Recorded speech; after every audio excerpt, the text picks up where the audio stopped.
Okay, मैं 2 minute में मैं स्टार्ट करूंगा मीटिंग, लेकिन ये 2 मिनट में आपको एक बात में उत्साहित करना चाहता हूं।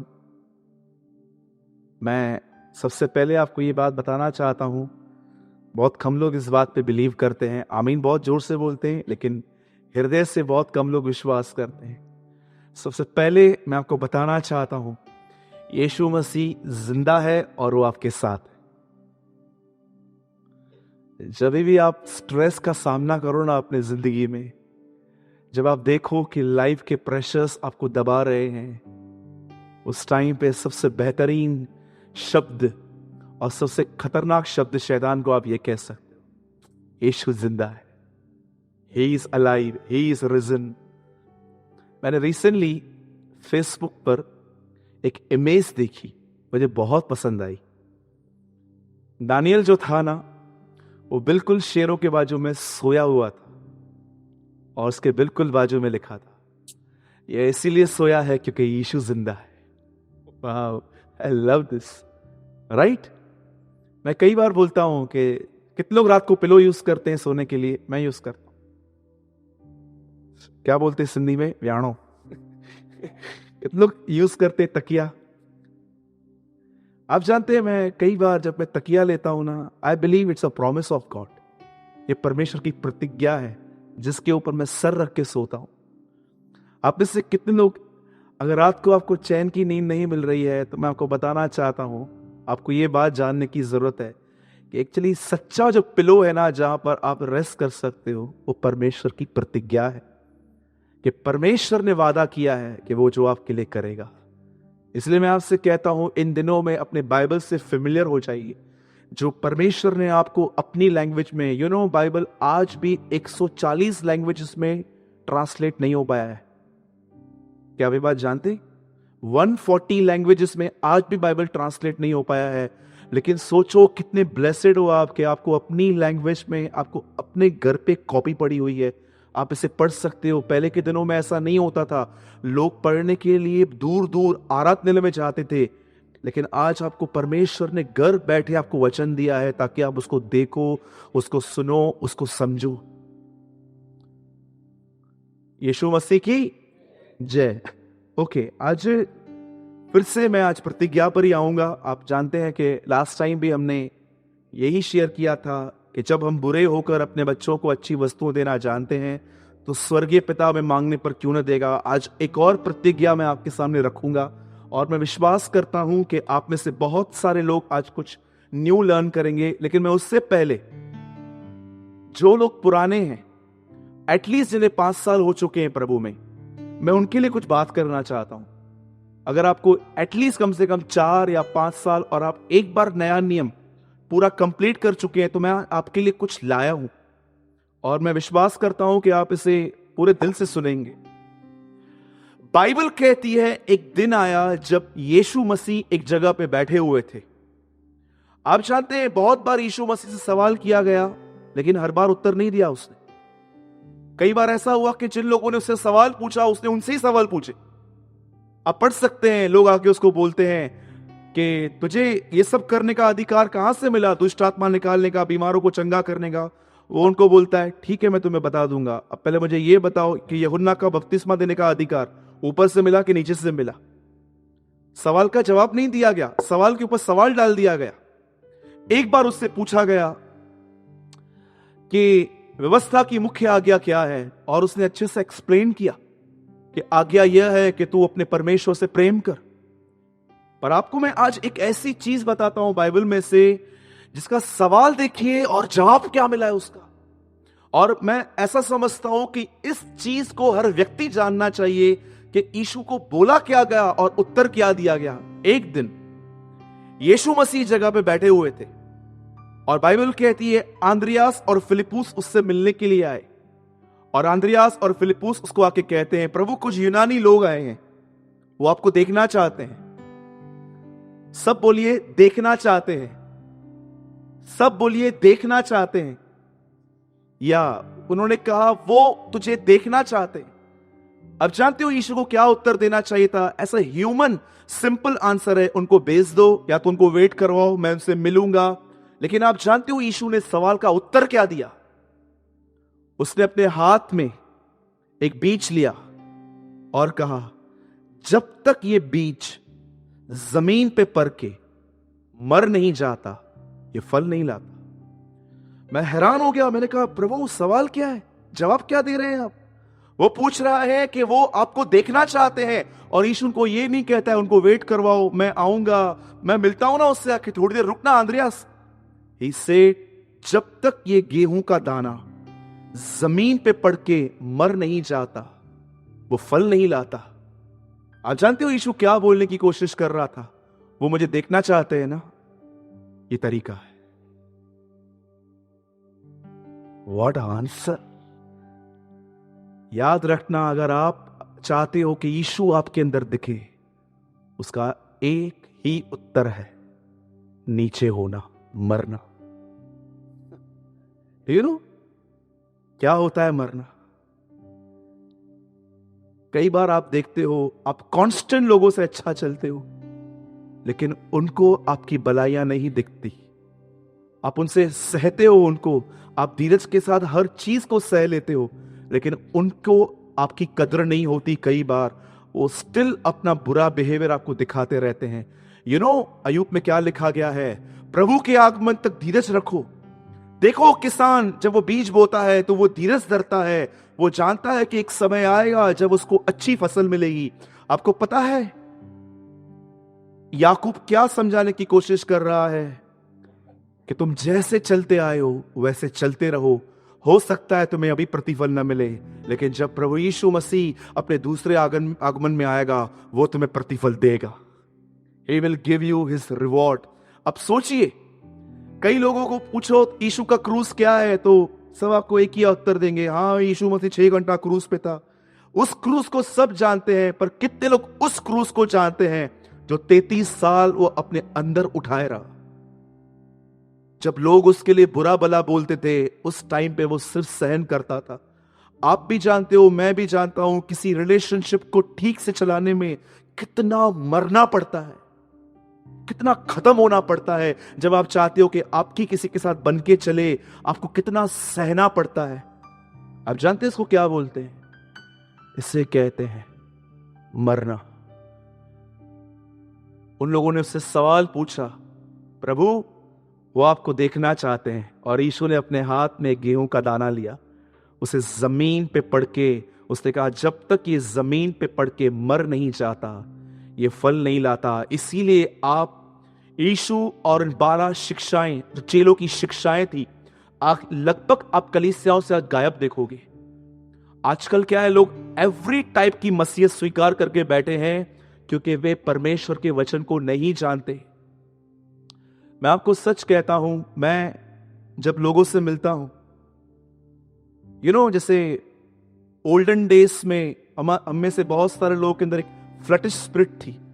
कई बार हम फ्लर्ट करते थे लोगों के साथ, मस्ती मस्ती में कुछ ऐसा बोलते थे कि एक फ्लटिश स्पिरिट थी। मैं आपको सच कहता हूं, मैं कई बार जब लोगों से मिलता हूं ना, मैं दूर से जान लेता हूं कि इस आदमी का परमेश्वर के साथ जीवन ठीक नहीं है। कई बार मैं जान लेता हूं, दूर से जान लेता हूं। एक भिखारी से आप मिलिए, उसको कभी भी अपने अंदर से स्मेल नहीं आएगी, वो हमेशा अपने आप को फ्रेश फील करता है, लेकिन आप उसके सामने जाओ, आपको बदबू आएगी, यार दूर हट। एक आत्मिक आदमी, बाइबल कहती है, वो परखा नहीं जाता, लेकिन वो सबको परख लेता है। मेरे भाइयों और बहनों, मैं आपको बताना चाहता हूं, हमने बहुत मीटिंग सुन ली, हमने बहुत प्रेयर्स की, हमने बहुत फास्टिंग्स की, हम लोगों ने seminar, deep walking with God seminars हमने सब सुने। मैं आपको बताता हूं, अब बारी कहां आके पहुंची है? अब बारी आके पहुंची है मरने की। मैं चाहता हूं, बोलो अपने बाजू वाले को, हंस के बोलो, मरना है भाई। हाँ, ऐसा नहीं रात को कुछ कर दो अपने आप को, आपका परिवार मुझे कॉल करेगा, क्या सिखाया था तूने आज? मरने का मतलब आप जानते हैं क्या होता है? आप और मैं सब एक जीवन लेके पैदा हुए हैं, जिसे इंग्लिश में कहते हैं एडमिक नेचर, आदम का स्वभाव। मैं आपको सच कहता हूं, अगर आप आज किसी को देख रहे हो ना कि कोई किसी से अच्छा बर्ताव कर रहा है, तो सिर्फ एक ही कारण से करता है। बहुत कम लोग होते हैं, मैं नहीं कहता हूं ऑल, लेकिन जो जिसके साथ अच्छा व्यवहार कर रहा है ना, मोस्ट ऑफ 90% उनका कोई काम फंसा हुआ है। बहुत कम लोग होते हैं, इससे 10%, मैं नहीं बोलता हूं कि सब, लेकिन 10% लोग ही ऐसे होते हैं जिसका किसी में कोई काम नहीं फंसा है, फिर भी अच्छा चलते हैं। लेकिन अधिकतर लोग एक दूसरे के साथ इसीलिए जुड़ जाते हैं, अच्छा चलते हैं, क्योंकि कुछ स्वार्थ है। आप सोचो, पौलुस के पास तीतुस था, एपफ्रास था, तीमुथियुस था, सिलास था, लेकिन पौलुस सबको देख के फिलिप्पी कलीसिया को कहता है, मेरे पास कोई ऐसा सेवक नहीं है जो शुद्ध मन से तुम्हारी चिंता करे, क्योंकि सब अपने ही स्वार्थ की खोज में है, न कि मसीह यीशु की। पौलुस सबको देख के जानता था, ये इसको माइक चाहिए, ये इसको कांगो चाहिए, इसको गिटार चाहिए, इसको ये चाहिए, इसको ये चाहिए, सबको वो जानता था। पौलुस कहता था, तुम किसी, don't worry, I am not talking about Akash and Mayur, hello brother, ये बेचारे बहुत अच्छे भाई हैं, कई बार मैं इनको मौका देता हूं फिर भी आगे नहीं आते। मैं इनकी बात नहीं कर रहा हूं, लेकिन मैं आपको बता रहा हूं कितना अगर आप चर्च में अंदर ये बनना चाहते हैं कि कलीसिया में हर व्यक्ति मुझे ये जानना चाहिए कि मैं सबसे ज्यादा नम्र हूं, अभी तक स्टिल आपके अंदर सेल्फ है। 2 मछलियां थी, पानी में तैर रही थी। एक ने दूसरे से पूछा, मम्मी हम हमेशा पानी में क्यों होते हैं? बोला, बेटा हम फिश हैं, सारे सेल्फिश ऊपर जमीन पे रहते सब ऊपर रहते हैं, अपन फिश हैं इसलिए हम अंदर रहते। हमारे अंदर एक जीवन है जो हमेशा पैसों का प्रेम और लाइफ को स्टैंडर्ड करना है और लग्जरियस बनना है, मेरा घर सबसे बड़ा बनना चाहिए, मेरा नाम सबसे होना चाहिए। पौलुस कहता है, पौलुस नहीं, मैं क्रूस पे चढ़ चुका है। मैं, इंग्लिश में लिखा है आई कैपिटल, आप पढ़ना इंग्लिश बाइबल में, आई कैपिटल है, बड़ा है, आई क्रूसीफाई। इसलिए यूहन्ना कहता है, मैं घटूं वह बढ़े। वो कहता है, मैंने अपना नेचर इंप्रूव नहीं किया है, मैंने उसको क्रूस पे चढ़ा दिया है, अब मैं अपने स्वार्थ की खोज में नहीं हूं। कितने लोग ये बात जानते हैं कि आप सब नौकर हैं? हाँ जी, मैं हमेशा एक बात कहता हूं और मैं चाहता हूं कि मैं ये बात आज एक बार फिर से दोहराऊं कि जिन लोगों ने नहीं सुनी है एटलीस्ट वो आज सुन लें। और मैं ये जो बात है ना, मोस्ट ऑफ टाइम मैं बोलता हूं, पर इसके लिए मुझे एक रुमाल चाहिए। रुमाल कोई ना खड़े आओ सुनिए, एक परमेश्वर के जन थे और जहां तक मैं जानता हूं वो आज भी जिंदा है। वो अपने कलीसिया में एक दिन 15 मिनट पहले आ गए और आप जानते हैं उनके साथ क्या हुआ? जब वो अपने पुलपिट पे ऐसे खड़े थे, अब तक चर्च में कोई नहीं आया था, और जानते हैं उन्होंने क्या देखा? कि स्वर्ग से कोई नीचे उतरा और उसके हाथ में एक नैपकिन था, और जब वो उसको देख रहे थे तो आंखें बंद कर रहे थे तो भी दिख रहा था, आंखें खोल के रखी थी तो भी उसको दिख रहा था, और उनके हाथ में एक नैपकिन था। उस आदमी ने जानते क्या किया? जितनी कुर्सियां पड़ी थी 200-250, उनको ऐसे झटकना स्टार्ट किया, सफाई करना उससे चालू की, और ये आदमी पूरा गीला हो गया, पूरा पसीना पसीना हो गया, ये कौन है? और जब पूरी चेयर साफ हो गई और ये इसको देख रहा था, वो आदमी इसके पुलपिट पे आया और ये हाथ रख के ऐसे खड़ा था। उसने कहा, साहब थोड़े हाथ उठा लो, मैं आपका पुलपिट भी साफ कर देता हूं। और उसके पूरा बदन कांप रहा था, उसने पूरा पुलपिट साफ किया और उससे पूछा, साहब आप कौन हो, क्या कर रहे हो? एंड ही सेड, तू मुझे नहीं जानता, आई एम जीसस, मैं यीशु मसीह हूं। आप जानते हैं वो आज भी नौकर है। उसको बोलो चंगा करने के लिए, चंगा करेगा। उसको बोलो छुटकारा चाहिए, छुटकारा देगा। उसको बोलो नौकरी नहीं चाहिए, नौकरी देगा। सबके लिए सब कुछ बन जाता है। वो आज भी नौकर है। हम बड़े हो गए हैं, बहुत सारे लोग यीशु से मिलना चाहते हैं, उस सच्चे यीशु से मिलना चाहते हैं, बोलते हैं हमको यीशु से मिलना है, प्रयास करते रहते हैं, बाइबल पढ़ते हैं, उसे पुकारते हैं, पर वो उनको नहीं मिलता। जानते हो किनको मिलता है? वो हमेशा उनको मिलता है जिन्होंने निर्णय लिया है हम नीचे जाएंगे। आज आपकी सांस या हमारा बॉस या कोई और हमें 2 शब्द क्या बोलता है, हमारा संबंध हिलने लगता है। हम बोलते हैं मैं इसके बात नहीं करूंगा। आपको पता है कौन था जिसने आपके ऊपर अलाउ किया कि कोई आपको डांटे? कोई था जो आपको नीचे कर रहा था, ताकि आपकी उससे मुलाकात हो सके। हम नीचे होने के लिए रेडी नहीं है। बाइबल पढ़ना बहुत आसान है, चर्च में आना उससे भी ज्यादा आसान है, प्रेयर करना उससे भी ज्यादा आसान है, पर एक समय आता है जब परमेश्वर आपको नीचे करता है। शब्द आपको मारते हैं, कई बार कोई आपकी इंसल्ट करता है, कोई आपके लिए फॉल्स स्टोरीज बनाता है कि इसका है ना ऐसा ऐसा था, और जब आप उसको सुनते हो आप फाइट नहीं करते हो, आप शांत रहते हो, क्योंकि आप जानते हो कि आपका परमेश्वर आपके साथ है, वो चीजों को सेट करना जानता है। मैं ऐसे लोगों को जानता हूं कई बार जो फॉल्स स्टोरीज बनाते हैं, मेरे लिए कुछ भी बोलते हैं, कई बार एंगर आता है, पर परमेश्वर कहता है चुप, डोंट फाइट। तू चाहता है मैं बात करूं? बिल्कुल प्रभु, keep your big mouth shut, अपना बड़ा मुंह बंद कर दे। मैं आपको सच कहता हूं, यीशु मसीह सेवक है, वो एक नौकर है। जो लोग नौकर हैं, मैंने आपको पहले भी कहा, मैं आपको फिर से कहता हूं, और फिर मैं छोटा सा 10 मिनट का वर्ड लूंगा। आप जानते हैं इस कलीसिया के अंदर सबसे महान सेवकाई कौन सी है? कितने लोग जानना चाहते हैं? हाथ उठाइए। इस कलीसिया के अंदर सबसे महान सेवकाई है बाथरूम धोना। और जानते हैं सबसे छोटी सेवकाई कौन सी है? पुलपिट पे खड़ा होना। कितने लोग ये बात बिलीव करते हैं? आप में से कितने लोग मेल्किसेदेक को जानते हैं? 3 वचन लिखे हैं उसके बारे में। वो इब्राहिम से मिला, उसने इब्राहिम से जानते क्या कहा? स्वर्ग और पृथ्वी के परमेश्वर की ओर से तू धन्य हो।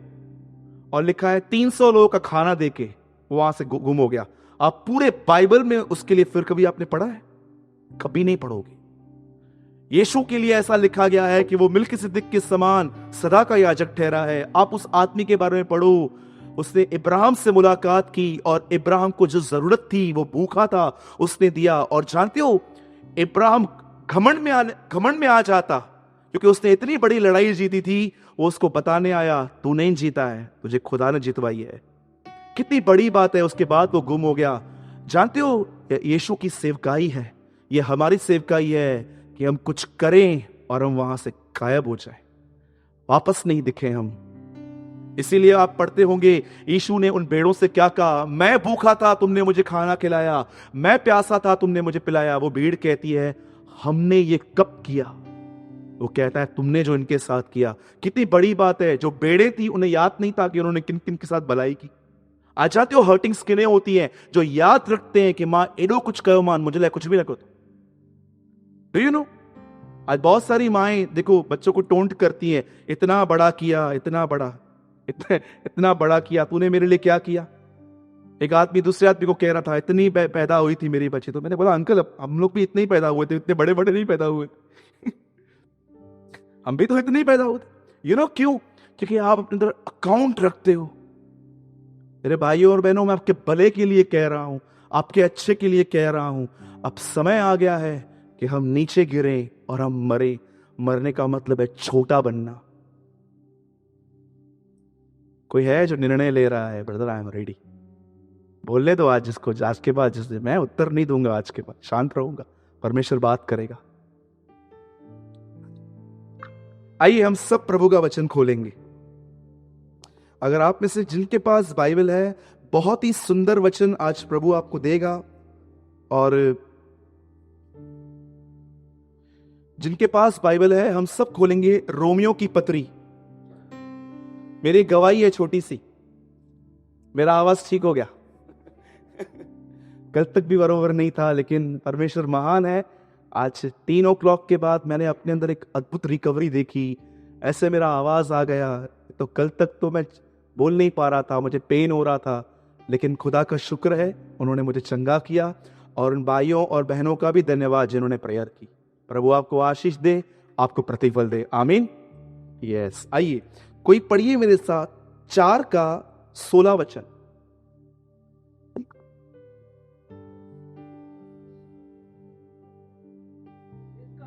इस कारण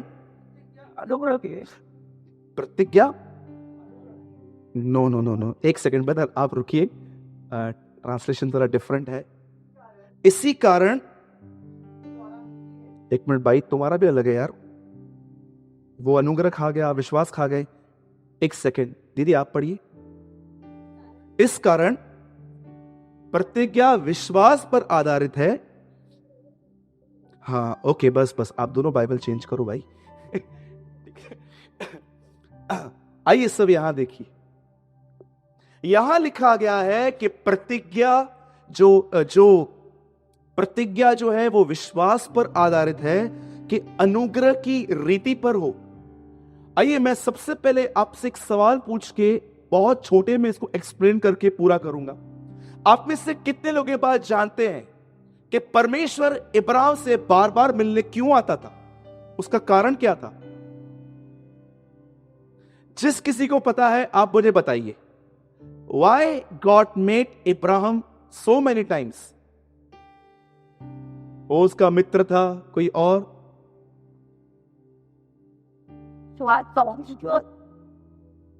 हाँ जी, विश्वास। ओके, कोई और? आइए पीएचडी जिन लोगों ने 4 बाइबल पढ़ा है भाई, कोई तो बोलो ताकि वो सिद्ध हो जाए। मैं आपको बहुत सिंपल रीजन बताता हूं। परमेश्वर इब्राहिम से बार बार एक ही बार मिलने आता था, वो रिमाइंड करवाने कि तुझे मेरी प्रतिज्ञा पर भरोसा करना चाहिए। यू नो, बहुत बार मैं आपको जो मैं आपको बता रहा हूं उस पर ध्यान दीजिए।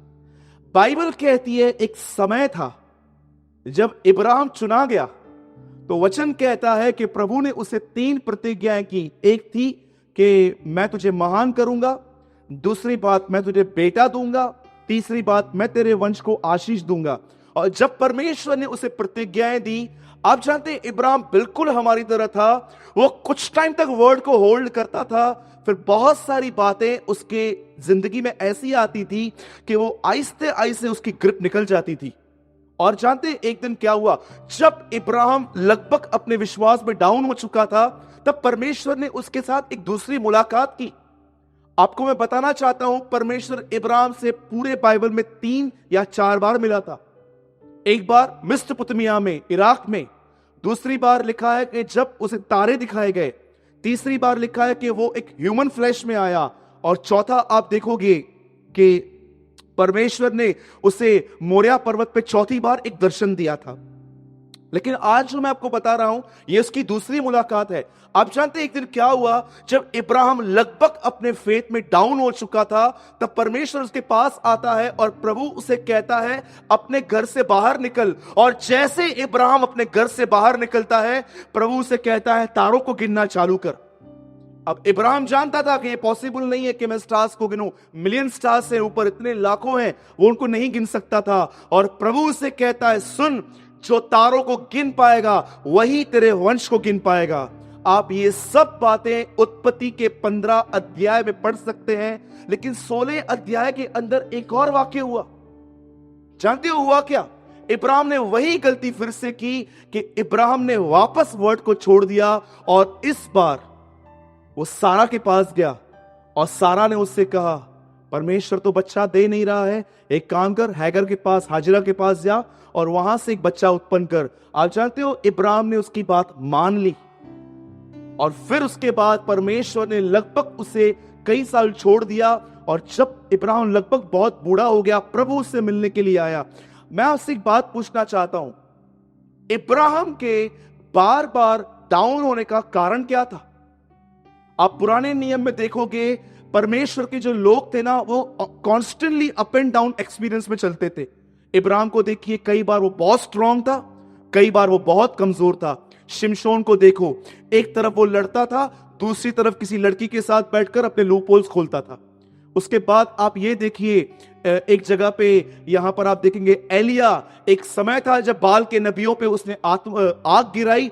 दूसरी जगह आप देखो पेड़ के नीचे बैठ के प्रार्थना कर रहा था, मैं अपने लाइफ से फेड अप हो चुका हूं, प्रभु एक काम कर, मुझे उठा के ले चल। पर मैं आपसे एक बात पूछना चाहता हूं, आप पुराने नियम के लोगों को देखते हैं, वो constantly up down up down up down. पर मैं आपसे एक बात पूछना चाहता हूं, क्या आपने पौलुस को कभी डाउन देखा? क्या आपने कभी पतरस को देखा प्रेरित हुए काम के बाद? क्या आपने याकूब को देखा? मैं आपसे ये बात पूछना चाहता हूं, आप पुराने नियम के संतों को देखते हैं, वो बार बार अप एंड डाउन आते थे, लेकिन नए नियम के अंदर जो प्रेरित थे वो उतना मजबूत क्यों थे? उनका कारण क्या था? मेरे भाइयों और बहनों, मैं आपको यह बताना चाहता हूं, उन्होंने एक ऐसी बात लर्न की थी। आप जानते हो पुराना नियम, आप में से कोई मुझे बता सकता है कि इब्राहिम की लाइफ में कोई गोल था? क्या इब्राहिम ने कभी लिखा मैं निशाने की ओर दौड़ता चला आ रहा हूं? क्यों पौलुस ने लिखा कि मैं दौड़ता चला आ रहा हूं, दौड़ता चला आ रहा हूं? मैं लिखा है इंग्लिश में, आई प्रेस माई सेल्फ। वो कहता है मैंने अपने आप को प्रेस करना सीखा है। याद रखिएगा इस बात को, आप और मैं डाउन तभी होते हैं जब हमारी निगाहें खुदा के कलाम से दूर होती हैं। इस संसार में शैतान, शरीर, लोग, विचार, बहुत सारे लोग आएंगे। और आप जानते हैं इन दिनों के अंदर सबसे दुखद बात क्या है? परमेश्वर ने जिन चीजों का विश्वास कलीसिया में दिया था कि ये चीजें तुम्हारी हैं, वो निकल चुका है और कुछ और चीजों का विश्वास उनके अंदर आ चुका है। मुझे बताइए बाइबल के अंदर कहां प्रतिज्ञा है कि तुम्हें मर्सिडीज बेंज मिलेगी? मुझे बताओ बाइबल में कहां प्रतिज्ञा है कि खुदा तुम्हें बहुत बड़ा घर देगा? मुझे बताओ प्रभु के वचन में कहां लिखा है कि वो तुम्हें हर प्रकार की समस्या से निकालेगा? आप जानते हो आज का प्रॉब्लम क्या है? परमेश्वर ने प्रेरितों के द्वारा कलीसिया को जो विश्वास दिया था कि वह तुम्हें बदलेगा, वो तुम्हें पवित्र आत्मा से भरेगा, वो तुम्हें आशीष देगा, तुम्हारा परिवार उद्धार पाएगा, ये विश्वास पूरी तरह से निकल चुका है। और आज उन चीजों का विश्वास आ चुका है जो हम पवित्र शास्त्र में पढ़ते तक नहीं है। मैं आपसे पूछता हूं, आप में से कितने लोग हैं जो प्रतिज्ञाएं ढूंढते हैं, मेरा खानदान प्रभु में बचना चाहिए? आप में से कितने लोग हैं जो प्रतिज्ञाएं ढूंढते हैं कि प्रभु सर के बाल से लेके नाखून तक पवित्र आत्मा से भरना है? आप में से कितने लोग हैं जो प्रतिज्ञा ढूंढते हैं कि प्रभु भले ही आप मुझे स्टार मत बनाओ, पर मेरी जिंदगी की सारी कमी घटिया आप पूरी करो? मैं आपको सच कहता हूं, आज वो विश्वास जो चेलों ने दिया था वो लगभग गायब हो गया है। इसीलिए आप पतरस की पहली पत्री पढ़िए, दूसरी पत्री, वहां लिखा है, हे मेरे प्रिय बालकों, ये पत्र मैं उनके लिए लिखता हूं जिनके पास हमारे समान विश्वास है। कितने लोगों ने इस वचन को पढ़ा है? दूसरा पत्रस पढ़िए, पहला अध्याय, ये पत्र मैं उनके लिए लिखता हूं जिन्होंने यीशु मसीह की धार्मिकता के द्वारा हमारे समान बहुमूल्य विश्वास प्राप्त किया है। मैं आपको सच कहता हूं, जब मैं नया नया प्रभु में आया था, आप जानते हैं उन दिनों में ऐसा फेथ नहीं था। मैंने रियली देखा था लोग कलीसिया में बैठ के अपने परिवारों के लिए रोते थे। मैं आपको सच कहता हूं, मैं 10 साल पहले जब बिलीव में आया, मैंने बहुत अच्छी कंडीशन देखी थी मसीहत की। लोग रोते थे कि प्रभु मुझे दान वरदानों से भर, मेरे कचरा निकाल। पर अब मैं इन दिनों में देखता हूं एक ऐसा नरक के खड्डे का प्रचार आया है, कुछ ऐसी टीचिंग्स आई है जिन्होंने कलीसिया के अंदर से लगभग सब गायब कर दिया है कि कैसे यीशु के साथ जीना है, सिर्फ संसारिक चीजों के लिए प्रार्थना। आप देखिए यहां पर मैं आपको बताना चाहता हूं कि इब्राहिम था, उसे परमेश्वर ने प्रतिज्ञा दी थी, लेकिन वो उस प्रतिज्ञा को थामे हुए नहीं था। यह बात अलग है कि उसे यह बात सीखने में बहुत समय लगा। दाऊद कहता है, मैंने अपने मां के पेट में से ही तुझ पर भरोसा करना सीखा, रखा नहीं, सीखा। इसमें समय जाता है। मैं जानता हूं जो सुस्त लोग हैं वो उस वचन को ग्रहण कर भी नहीं पाएंगे, क्योंकि आज आप देखो लगभग 90% लोगों का जो बाइबल जो है ना, वो एकदम नया नया रहता है। Do you know? आज आप देखो एक स्टडी करने वाले लोग होते हैं ना, जो पेन और नोट्स लेके बैठते हैं कि यार आज मैं कुछ पढ़ूंगा, खुदा मुझसे बात करेगा और इन बातों को मैं ग्रिप करके बैठा रहूंगा। अरे आप मजाक समझते हो? आपको कलाम मिला है। सोचो, मैं एक एग्जाम्पल देता हूं, एक उदाहरण देता हूं मैं आपको। देखिए, सोचो आप स्वर्ग में गए और आपको कहा गया कि अपने परिवार की चेन बनाओ, और आप देखो आपकी मम्मी यहां खड़ी है हाथ देके, वहां से आपका एक भाई खड़ा है हाथ देके, ये ब्लॉक खाली है, मम्मी छोटा कहां गया? गया? सह पाओगे? मैं तो नहीं सह पाऊंगा। इसलिए एवरी डे आई फाइट। खुदा तेरे कलाम में लिखा है, पतरस बपतिस्मा देते समय कहता है, विश्वास करो, पश्चाताप करो और बपतिस्मा दो। यह प्रतिज्ञा उन लोगों के लिए है जिनको परमेश्वर दूर दूर से बुलाएगा। यशायाह में लिखा गया है, मैं तेरे वंश को पूर्व और पश्चिम से ले आऊंगा। आप में से कोई ऐसा है जो अपने परिवार के लिए पर कंटिन्यू प्रार्थना करता है, प्रभु चाहे कुछ भी हो जाए, भले संसार नहीं लेकिन नोहा के समान कम से कम अपना परिवार तो ले जाऊं मैं आपसे पूछना चाहता हूं, आप में से कितने लोग हैं जो एवरी डे प्रतिज्ञा को ढूंढते हैं, उस पर विश्वास करते हैं, उसे कबूल करते हैं। इब्राहिम देखो, 15वें अध्याय में प्रभु ने तारे दिखाए और 16 अध्याय के अंदर वो वापस अपनी बीवी की सुनना उसने स्टार्ट किया। कितना हम लोग यहां से जब जाते हैं कितना उत्साहित होके जाते हैं। मुझे मैसेजेस आते हैं बहुत बार, ब्रदर प्रभु ने मुझसे बात की, आज कुछ अलग था ब्रदर, लेकिन 2 दिन के बाद वापस हम अपने मन की सुनना स्टार्ट करते हैं, डाउन हो जाते हैं। आप जानते हैं, एक लास्ट बात बता के मैं खत्म करता हूं। आप पुराना नियम पढ़िए आराम से। परमेश्वर ने आदम से कहा, जिस दिन तू उसका फल खाएगा उस दिन तू मरेगा। आपको पता है नए नियम में भी एक सेम वचन है ऐसा। जानते हो पौलुस क्या कहता है? यदि तुम अपने शरीर पे मन लगाओगे तो मरोगे। You notice this word? जैसे पुराने नियम में एक प्रतिज्ञा परमेश्वर ने एक वचन कहा, जैसे उसने कहा जो ये फल खाएगा वो मरेगा, वैसे ही नए नियम में पौलुस कहता है जो अपने मन की सुनता है वो मरेगा। मैं आपको सच कहता हूं, इस बहन से लेके जितने भी लोग आप इस हॉल में बैठे हैं, मुझे आज भी पता है कि मैंने अपनी जिंदगी का बहुत हिस्सा सिर्फ इस वचन को समझने में लगाया। मेरी नजर वीक हो गई पढ़ पढ़ के, पर मैं जानना चाहता था कि प्रभु ने मेरे लिए क्या रखा है। कई बार फैमिली प्रेयर होती है हमारे घर पे, खुदा हमारा गवाह है, हमने कभी परमेश्वर से ये नहीं कहा कि हमारे पास एक छोटा घर है, हमें बड़ा घर चाहिए। हमने कभी ये नहीं कहा कि प्रभु सेकंड रूम में एयर कंडीशन नहीं है, हमको वहां भी लगा के दे।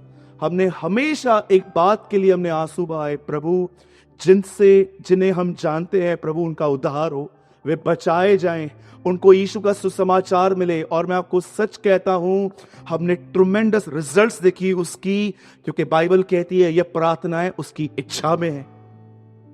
मैं आज आपको यही उत्साहित करना चाहता हूं मेरे भाइयों और बहनों, आप यहां पर जो सुन के जाएंगे और आप जो पर्सनली स्टडी करेंगे ना वचन के अंदर, उसे दबाने के लिए बहुत सारी चीजें आएंगी, लेकिन याद रखना एक यही मेहनत एक विश्वासी को करनी पड़ती है कि वो सारे सर्कमस्टेंस के अंदर परमेश्वर को कहता है, नहीं प्रभु, ये न्यूज़पेपर में जो लिखा गया है, ये आदमी जो बोलता है, ये आदमी बोलता है, ये सब हटा प्रभु, तूने कहा है ये होकर रहेगा, जो तूने कहा है वो होगा। आपको पता है 11:6 में क्या लिखा है इब्रानियों में? परमेश्वर प्रसन्न होता है उन लोगों से जो उस पर विश्वास करते हैं। किस पर? उसकी प्रतिज्ञाओं पर, उसके वचन पर। बोलो यीशु मसीह की। मैं फिर से कहता हूं, अगर आप डोंट कंडेम योरसेल्फ, एक कहावत है, इफ यू आर नॉट, कि अगर आप बाइबल नहीं पढ़ पाते हैं तो लिखा है एक जगह पे, you don't feel guilty, you should feel hungry. अगर कोई वचन नहीं पढ़ता है तो आप अपने को कंडेम मत करो कि मैं नहीं पढ़ता हूं, पर खुदा से कहो कि मुझे भूख लगे प्रभु। यूट्यूब पे आप देखो, अगर आप कोई भी ऐसा प्रचार सुनते हो ना यूट्यूब पे जो आपको बाइबल की तरफ ड्राइव नहीं करता है, मैं आपको बोलता हूं बंद कर दो उसको। हर प्रचार आपको बाइबल की तरफ ड्राइव करना चाहिए। एक प्रचार सुन के आपके अंदर भूख आनी चाहिए प्रभु के वचन को और समझने की। लेकिन दुख की बात है कि आज बहुत सारे प्रचार सुनने के बाद सिर्फ संसारिक चीजें पाने की भूख बढ़ती है, न कि परमेश्वर के करीब जाने की। इसलिए बाइबल कहती है, क्या ही धन्य है वह जिसे यहोवा अपने करीब आने दे। क्या ही ब्लेस्ड है वो लोग जिन्हें परमेश्वर अपने करीब आने दे। अल्लाह करे कि हाँ, बुलाओ इस आदमी को मेरे करीब, मेरे को उसके साथ संगति करनी है।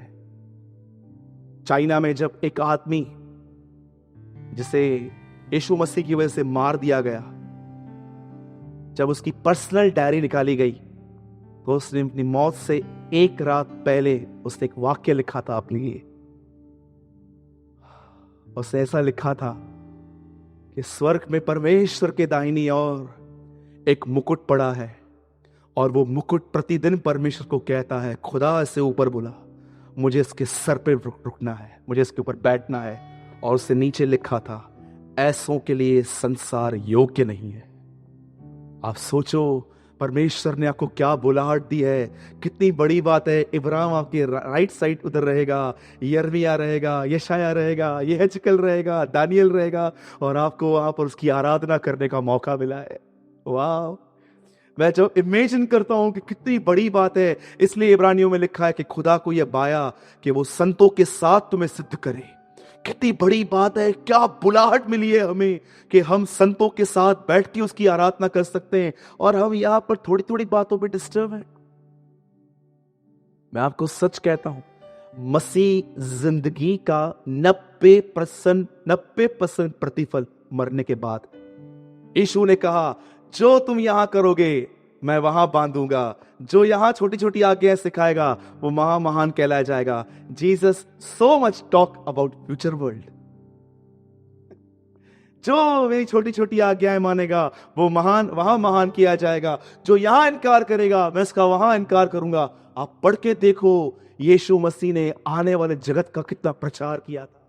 धन्य है वे जो नम्र हैं, वे पृथ्वी के अधिकारी होंगे। पढ़ा है ना आपने हिंदी में? वहां पर उस ब्रैकेट में लिखो, एक मिस्टेक है वहां पर, पृथ्वी के अधिकारी होंगे मतलब आज्ञा मानेंगे, किसके दुकान में खड़े हो जाएंगे, ये पृथ्वी मेरी। धन्य है वे जो नम्र हैं, जब यीशु मसीह वो जगत ले आएगा, नया यरूशलेम, वहां की जमीन उनकी होगी जीसस से। तो बोलो, यीशु मसीह की कितने लोगों ने आज समझा? प्रतिज्ञा को होल्ड करके रखो, प्रतिज्ञा को थामे रखो। जिंदगी में कमी घटी है, कहो प्रभु से, प्रभु आपका वचन कहता है तू अपने स्वर्गीय दंत से मेरी सारी कमी घटी पूरी करेगा। आप प्रतिज्ञाओं को बोलो, देखो परमेश्वर कैसे मूव होगा आपकी जिंदगी में।